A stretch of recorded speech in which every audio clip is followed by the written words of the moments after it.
As the construction workers dug further and further through the mud, they probably didn't expect to make such a horrific discovery.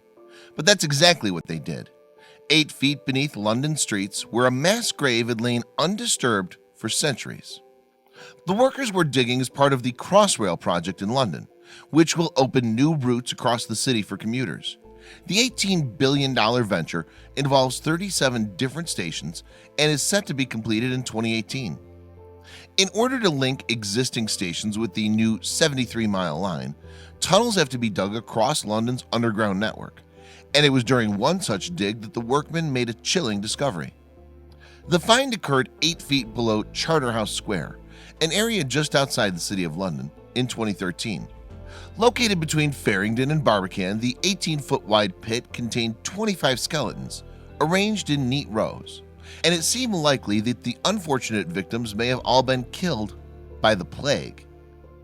In later outbreaks of the Black Death, the fatality rate rose so significantly that bodies were eventually just dumped into mass graves. However, the skeletons in the Charterhouse Square pit were very neatly arranged.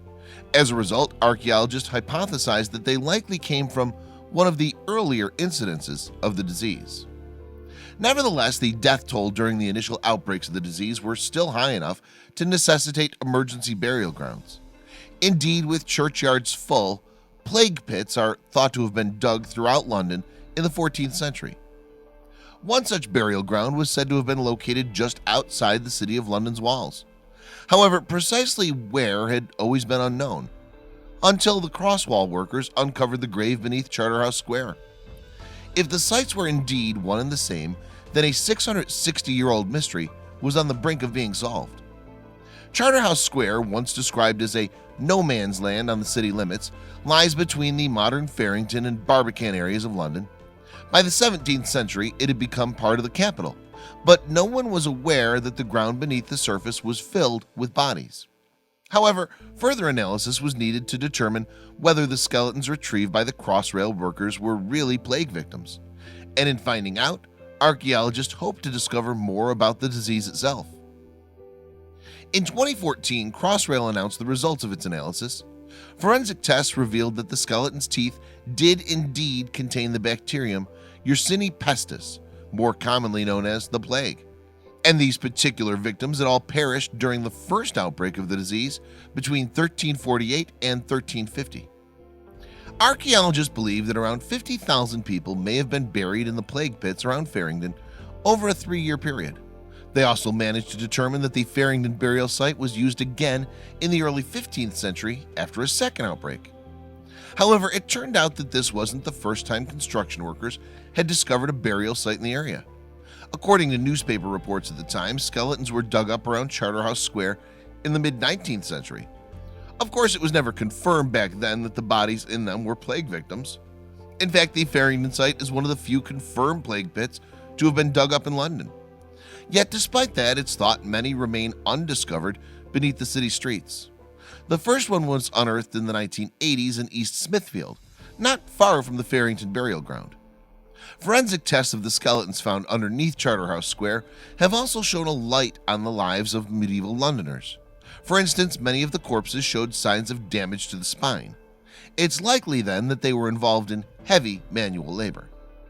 Scientists also have determined that 40% of the people buried in the pit weren't born in London. Indeed, some came from as far afield as Scotland, and at least 2 of the skeletons were children, with the majority of the corpses being male. According to Crossrail's lead archaeologist, Jay Carver, Londoners didn't have an easy time of it in the 14th century. A combination of poor diet and life generally being a struggle means they were very susceptible to the plague at that time, he told the BBC. That's possibly one of the explanations for why the Black Death was so devastating. Indeed, the Black Death claimed as much as 60% of London's population. With church graveyards overflowing, emergency plague pits were apparently dug out all around the capital. Indeed, in addition to those discovered in Farringdon and Smithfield, records indicate there are more pits in Soho and Aldgate. It's believed that the plague originally spread from Central Asia in the late 1340s, working its way westward through Europe. In total, at least 75 million people are thought to have died during the pandemic. The disease is thought to have been carried across Eurasia by the fleas on black rats. Indeed, the rodents frequently stowed away on ships carrying supplies across the oceans, and while the worst of it came in the 14th century, recurring outbreaks persisted until at least the 19th century. It's chilling to think that below our feet lie mass burial sites containing thousands upon thousands of skeletons.